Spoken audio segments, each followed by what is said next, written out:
नमस्कार, gold spot में आपका स्वागत है। मैं हूं मनीषा गुप्ता। सोने की कीमतों में लगातार तेजी जारी है। कल भाव 56,000 के पार भी गए थे, लेकिन चांदी में लगातार दूसरे दिन आज दबाव है। क्या है इसके कारण, क्या होंगे भाव, आपकी स्ट्रैटेजी कैसी रहनी चाहिए, खरीदारी फिजिकल मार्केट्स में किस तरह की है, इन सब पर बात करने के लिए हमारे साथ हैं मोतीलाल ओसवाल के नवनीत दमानी, IIFL के अनुज गुप्ता, बावा ज्वेलर्स के CEO गौरव बावा और पोपले ग्रुप के डायरेक्टर राजीव पोपले। आप सभी का कार्यक्रम में स्वागत है। प्राइसेस की अगर बात करें तो इस साल में अब तक यहाँ पर पॉजिटिव ट्रेंड्स ही देखने को मिले हैं। सोना 2% तो चांदी 1.5% की तेजी के साथ कारोबार कर रही है, लेकिन अपने हाई से कुछ बहुत मुनाफा वसूली हमने अब चांदी में आते हुए देखी है। वो इसलिए क्योंकि डॉलर में हल्की सी बढ़त है और अंतर्राष्ट्रीय बाजारों में पैसा अभी भी यहाँ पर मूव हो रहा है। फंड्स अपने मनीज यहाँ पर वेटेजेस के हिसाब से एलोकेट कर रहे हैं, रीएलोकेट कर रहे हैं। तो पहले 10 दिन जनवरी के इसी तरह से जाते हैं, लेकिन उसमें भी एक ट्रेंड काफी क्लियर होता हुआ नजर आया है और सोने चांदी को यहाँ पर डेफिनेट तौर से एक एनकरेजमेंट कहें या फिर एक सपोर्ट कहें देखने को मिला है। नवनीत, आपसे जानना चाहेंगे पहले कैसे देखते हैं आप precious metal as a pack को? पिछले साल की तेजी के बाद इस साल की शुरुआत अच्छी हुई है, लेकिन अब हल्का सा रेजिस्टेंस फील होता हुआ दिख रहा है। वेल मिस्टर जी, शुरुआत तो बहुत ही अच्छी हुई है और हमने लास्ट ईयर का कैरी ओवर जो देखा है, पिछले 11 महीने में जो पेशेंस रखा है इन्वेस्टर ने, उनका रिटर्न उनको लास्ट 1 महीने में मिला है। गोल्ड में कहिए कि चांदी में कहिए, बहुत ही अच्छा मुनाफा देखने मिल रहा है। बट लार्जली यहाँ से इंक्रीमेंटल गेन मुझे लगता है थोड़ा बहुत थम के मिलना चाहिए, बिकॉज डॉलर इंडेक्स में थोड़ा बहुत बाउंस देखने मिल रहा है। साथ ही साथ जियोपॉलिटिकल कंसर्न्स कुछ हद तक मिक्स्ड हो गए हैं, जो क्लियरली एक पॉजिटिव इंडिकेशन थे गोल्ड और सिल्वर के लिए, वो थोड़ा सा फेड आउट होते हुए नजर आ रहे हैं। तो मुझे लगता है अगले 15 दिन तक या 1 महीने तक आपको थोड़ा बहुत क्लैरिटी या थोड़ा बहुत संयम रखना पड़ेगा। प्राइसेस में यहाँ पे थोड़ा सा दबाव देखने मिल सकता है। मेरे हिसाब से 1850 1860 के ऊपर सस्टेनेबल बेसिस पे गोल्ड को होल्ड करना थोड़ा सा डिफिकल्ट होगा, या 55,000 के स्तर के ऊपर टिकना थोड़ा सा मुश्किल होगा। और यहाँ से मैं करेक्टिव मोड देखता हूँ गोल्ड की प्राइसेस में भी। चांदी में तो ऑलरेडी शुरुआत हो चुकी है करेक्शन की। मुझे लगता है 71,000 से जो करेक्शन आप 68,000 तक आज देखे, वो अगले कुछ दिनों में आपको 65,500 तक के भी सर दिखा देगा और वहां पे रीजनेबल बाइंग इंटरेस्ट फिर से उभरना चाहिए। बट फिलहाल के लिए दोनों ही मेटल में मुझे लगता है कि 2 से 4% के बीच का करेक्शन और देखने मिल सकता है। ऑलराइट, वो एक्चुअली इन्वेस्टर्स के लिए अच्छा भी होगा, क्योंकि एक तरफा तेजी में लोग कम ही खरीद पाते हैं और जिस तरह का बाजार है अनसर्टन है, तो एक तरफा तेजी शायद यहाँ पर बहुत ज्यादा कंड्यूसिव भी नहीं थी। अनुज, आप कैसे देखते हैं और आपके अब नियर टर्म टारगेट्स क्या होंगे सोने और चांदी दोनों में?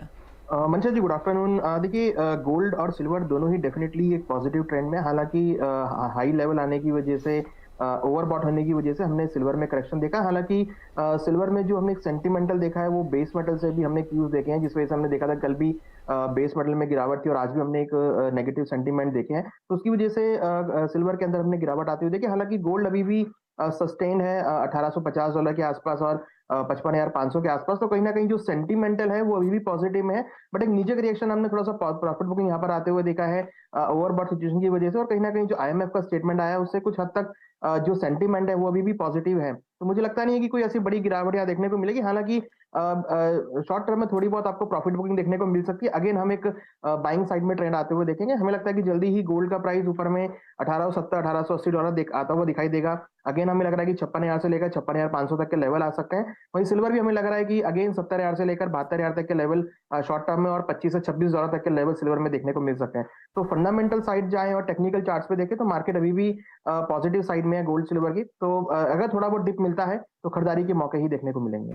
ऑलराइट, तो खरीदारी तो ऑफकोर्स यहाँ पर मार्केट्स में है ही, और अब तो फिर से शादियों का एक और सीजन भी यहाँ पर शुरुआत में आ जाएगा। मकर संक्रांति खत्म होते होते तक तो बायर्स यहाँ पर फिर से बाजार में लौटेंगे, ऐसी उम्मीद है। राजीव, आपसे जानना चाहेंगे, ऐसा माना जाता है कि जिस तरह का डेटा फिलहाल देखने को मिला है कि 15 दिसंबर से 30 दिसंबर तक यहाँ पर ज्वेलरी की मांग बहुत ही ज्यादा कमजोर रही। दिवाली अच्छी थी, फिर थोड़ी सी गिरावट हुई, लेकिन जो लास्ट फोर्टनाइट था दिसंबर का, वो यहाँ पर वीक रहा। क्या जनवरी में हल्की सी यहाँ पर बढ़त देखने को मिली और मकर संक्रांति के बाद अब क्या एक्सपेक्टेशंस हैं? या मनीषा, आई डोंट थिंक दिसंबर इतनी वीक थी, बिकॉज हमारे लिए काफी शादियों की बुकिंग्स जो होती है वो इम्पोर्टेंट होती है। Okay, it may not be a spontaneous purchase, but हमारे लिए प्रोडक्ट प्लानिंग हो जाती है ऑर्डर्स के लिए, एंड कंज्यूमर कस्टमाइजेशन जो चलती है ज्वेलरी के लिए, वो काफी ऑन रहती है। May be closures happen later on, but order processing शुरू हो जाती है हमारे लिए। एंड मोस्ट इम्पोर्टेंटली, जैसे आपने कहा, वेडिंग सीजन है, तो इसमें पोस्टपोनमेंट ऑफ परचेज तो होगी नहीं। It is going to be an immediate decision making as we go ahead closer to the wedding. And जो हमने देखा है अभी, because of weddings and because of the Christmas holidays, is lot of NRI shopping. तो ये दो चीज काफी इंपॉर्टेंट होते हैं हमारे लिए इंडिया में, कि एनआरआईज जो आते हैं इंडिया छुट्टियों में, ये ज्वेलरी शॉपिंग काफी अच्छी करते हैं, एंड ये कोइंसाइड करते हैं weddings in the family and other activities, as social events. तो उसके लिए jewellery shopping is important as a conversion. और ये मेरे हिसाब से जनवरी कंप्लीट संक्रांति के पार भी एंड जनवरी तक बरकरार रहेगी, एंड कंसिस्टेंट डिमांड रहेगी irrespective of the gold price, because अभी पोस्टपोनमेंट का कोई चांस नहीं है। That's what I meant. जी हाँ, जैन फेब एंड तक यहाँ पर शादियाँ अच्छी खासी हैं, तो उसका फ़ायदा यहाँ पर ज्वेलरी सेक्टर को मिलता हुआ नजर आएगा। गौरव, आपने देखा है जो ये प्राइसेस में उठापटक है, जो ये लगातार नए हायर हाईज हमने बनते हुए देखे हैं, क्या उसने डेंट किया है बायर्स को? नमस्कार जी। या प्राइसेस जो अब गए हैं उससे थोड़ा सा डेंट तो आया ही है सेल्स के ऊपर। इनफैक्ट आई वुड से बीच में एक बारी जब थोड़ा सा बढ़ रहा था, तब almost first fortnight of December, first 15 days के लिए थोड़ा सा स्लो था। उसके बाद लेकिन जब प्राइस दोबारा से फिर चढ़ने लगे तो कस्टमर वॉकेस से दोबारा से रुझान बढ़ गया ज्वेलरी खरीदने के लिए, बिकॉज आगे भी जैसे सीजन रहेगा तो जो लोग प्राइसेस हायर देख करके रुके हुए थे, दे अगेन टर्न्ड अप दोबारा से आगे खरीदने के लिए। So that was a good thing which happened. But lately अभी जैसे अगर आप देखें price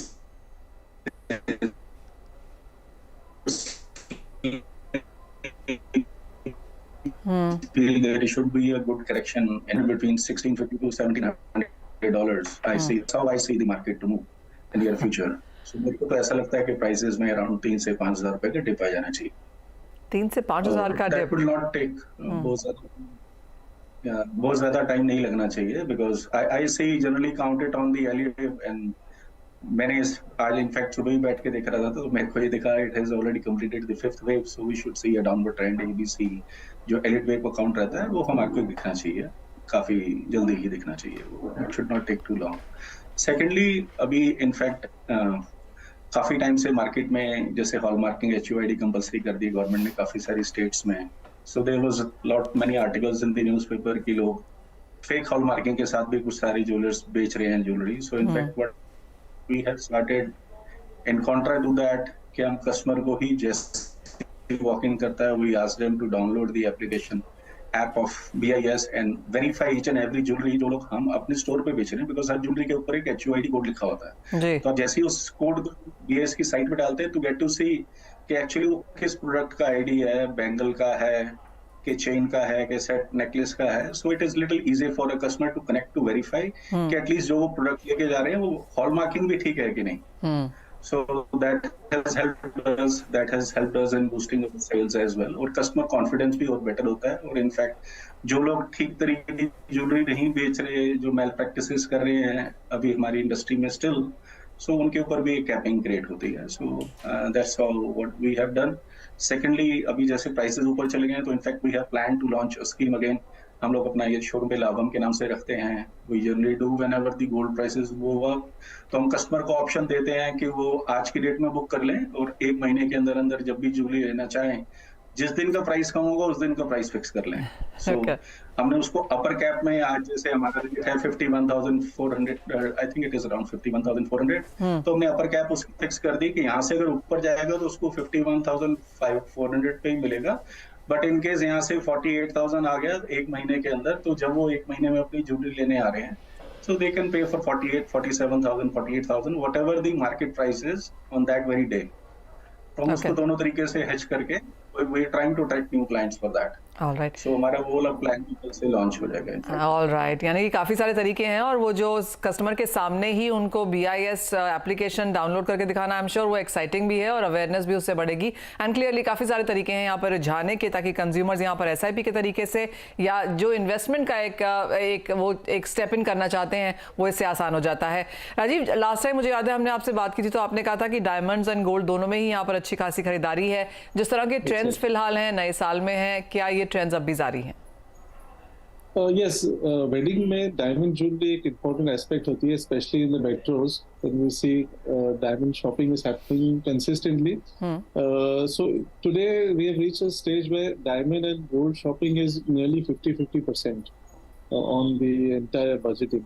Okay. So diamond holds a very important aspect, especially in the wedding part of it. And again, as I said, we've got NRI shopping happening in Bombay very consistently for this period of time. NRIs are very fond of diamonds. That's very important for us also. And इसलिए India में diamond because is more affordable than overseas, it becomes a lucrative purchase for NRIs coming in for this period of shopping, you know. Okay. So इसलिए diamond shopping and gold shopping is going at par as of now. End of course gold के prices तो हमें track करना काफी आसान है। Diamond के prices पिछले साल में सेकंड क्वार्टर में काफी बढ़े थे। फिलहाल पिछले महीने क्वार्टर में किस तरह के प्राइस मूव्स रहे हैं? So the diamond price have been consistent. In fact, जो बढ़ गए थे उसमें काफी एक dip भी आए थे दिवाली के पहले. Okay. And that dip has continued, so it's come back to consistent price hike. इतनी भी उछाल नहीं है. And more importantly, जब जैसे हम gold का देखते हैं 56,000 has already been crossed. Diamond has not given that jump from a consumer perspective. So it's quite affordable comparatively to previous years shopping budgets that they have kept. And what about platinum? क्योंकि यहाँ पर अगर पिछले साल की बात की जाए तो प्लैटिनम आउट परफॉर्म किया है करीबन 5% की बढ़त के साथ. Platinum has been consistent. In fact, unlike gold, platinum has never been in the price conscious area. So और कभी मेन स्ट्रीम में भी नहीं आया है ना Rajiv? Exactly. So it's a very niche audience, and the consumer demand has always been consistent in wedding bands and more personalized shopping. Okay. And in that area, the consumer is not price conscious. So उसकी important एक area है, एक consumer demand है जो consistently grow हो रही है. And areas जैसे अभी men's jewelry हमने launch की है platinum में, तो वो भी एक area अपने आप grow हुई है, irrespective of the price differential which is happening from gold to platinum. तो यानी कि खरीदार तो हैं बाजार में, और जैसे ही थोड़ी सी प्राइस सेंसिटिविटी उनको सही लगती है बाजार में फिर से खरीदारी आ रही है। और वेडिंग सीजन ऑफ कोर्स जैसे ही शुरू हो जाएगा फिर से और 15 दिनों में एक्सपेक्टेशन यही है बाजार में, चाहे वो दिल्ली हो या मुंबई, की खरीदार यहाँ पर फिर से लौटेंगे। राजीव, गौरव जी, बहुत शुक्रिया साथ जुड़ने के लिए, तमाम ऑन ग्राउंड रियलिटीज हमारे साथ शेयर करने के लिए। इसी के साथ एक ब्रेक के लिए रुकेंगे, जब लौटेंगे तो बात करेंगे बाकी कमोडिटीज की, वहाँ पर क्या बनाए स्ट्रैटेजीज, कैसे उठापटक का फायदा उठाएं, बताएंगे आपको।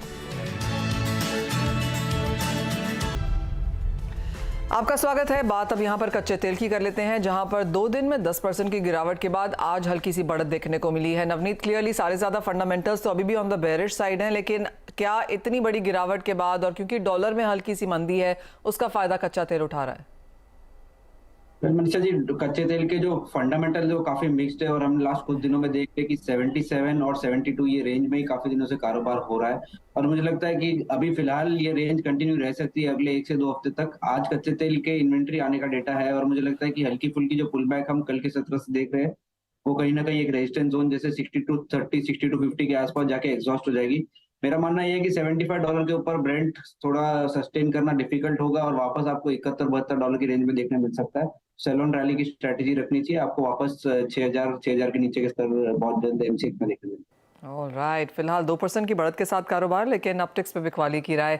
अनुज, गैस पे अब क्या व्यू है? यहाँ पर तो व्यू देना भी बहुत मुश्किल है, जिस तरह की उठापटक हम बनते हुए देख रहे हैं, लेकिन अगर इंट्राडे में यहाँ पर कोई स्ट्रैटेजी हो?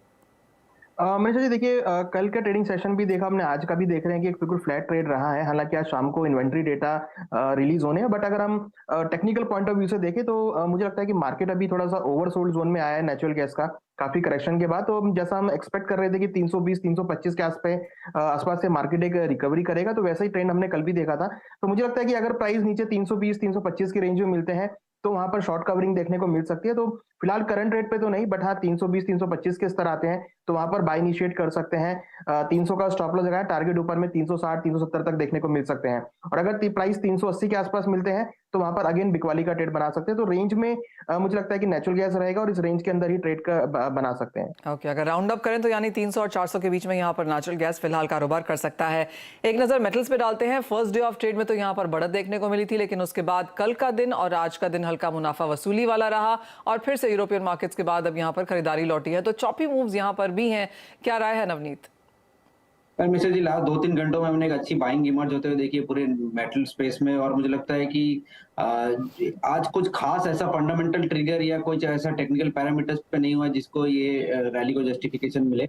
मुझे लगता है कि फिलहाल शॉर्ट टर्म के लिहाज से एक नरमी का रुख फिर से कंटिन्यू रह सकता है और एल्यूमिनियम, जिंक, कॉपर तीनों में जो बढ़त है वो अगले 1-2 दिनों में फेड ऑफ होती हुई नजर आ सकती है। 272 के आसपास जिंक करने की स्ट्रेटेजी रहेगी और आपको वापस 268, 265 तक के लेवल देखने मिल सकते हैं। साथ ही साथ एल्यूमिनियम की बात करूं तो 205 के आसपास एल्यूमिनियम भी सेल किया जाए, 201 और 198 तक के लेवल्स आपको अगले 2-3 दिनों में देखने मिल सकते हैं। ऑलराइट, यानी कि बहुत सस्टेनेबल ये रैली फिलहाल यहाँ पर नजर नहीं आती। मुनाफा वसूली की बात करनी चाहिए। नवनीत, साथ ही रुपए की अगर बात करें तो जिस तरह का अप्रिसिएशन यहाँ देखने को मिला उसे कैसे रिकाउंट करेंगे? काफी कंसोलिडेशन के बाद में आज एक चाल देखने मिल रही है हमको रुपये में, और डॉलर इंडेक्स में कंसोलिडेशन हो रहा है और साथ ही साथ इक्विटी मार्केट में भी एक सेल ऑफ देखने मिल रहा है, जिसका थोड़ा सा कंफ्यूजन है रुपये में कि ये नेक्स्ट मूवमेंट कैसा रह सकता है। मेरे हिसाब से मीडियम टर्म पर्सपेक्टिव से रुपये फिर से डेप्रिशिएट हो सकता है, बट शॉर्ट टर्म के लिहाज से आज जो करंट मोमेंटम आया है वो करीब 30 से 40 पैसे की बढ़त और दे सकता है रुपये को। तो 62.55, 62.60 के आसपास करंट लेवल है। मुझे लगता है 62.30 तक भी आप देख सकते हैं निचले स्तरों में, बट वहां से फिर से बाइंग इमर्ज होगी जो कि वापस 63 एंड इवेंचुअली 63 आप तक प्राइसेस को ले जाएगी। हाँ, 82 एंड 83 जी हाँ, ऑफ कोर्स रुपए में वो मूव्स यहाँ पर देखने को मिल सकते हैं। अनुज, अगर एग्री की बात करें तो आज क्रूड की वजह से हमने एक मुनाफा वसूली रबर में आते हुए देखी, गुआर में हल्की सी मुनाफा वसूली है, मसालों ने भी कुछ खास यहाँ पर नहीं किया। एग्री पैक में किस तरह का कंसोलिडेशन और नेक्स्ट डायरेक्शनल मूव कैसे देखते हैं आप? मनीषा जी, मुझे लगता है कि अभी जो सेंटीमेंट है थोड़ा सा बेयरिश हुआ है, क्योंकि क्रूड के प्राइस नीचे आए हैं, तो कहीं ना कहीं उससे क्यूज लेकर हमने ग्वार पैक में कल भी गिरावट देखी थी और आज भी हम देखे थे सेंटीमेंट थोड़ा सा एक साइडवेज सा है। तो यहाँ पर मुझे लगता है कि अभी क्योंकि हायर रेट पर ग्वार शीट ग्वारगम दोनों रेजिस्टेंस फेस कर रहे हैं, तो very short term point of view से मुझे लगता है कि मार्केट में एक सेंटीमेंट नेगेटिव हो सकता है। तो अगर किसी को इंट्राडे में ट्रेड लेना है या शॉर्ट टर्म के लिए ट्रेड लेना है तो बिकवाली का ट्रेड ले सकते हैं। ग्वार में करीबन 6000 के आसपास 6250 का स्टॉप लॉस लगाएं, टारगेट नीचे 5700 तक आ सकता है। 5700 के आसपास आपको अगेन एक बाई इमर्ज होते हुए दिखाई देगी।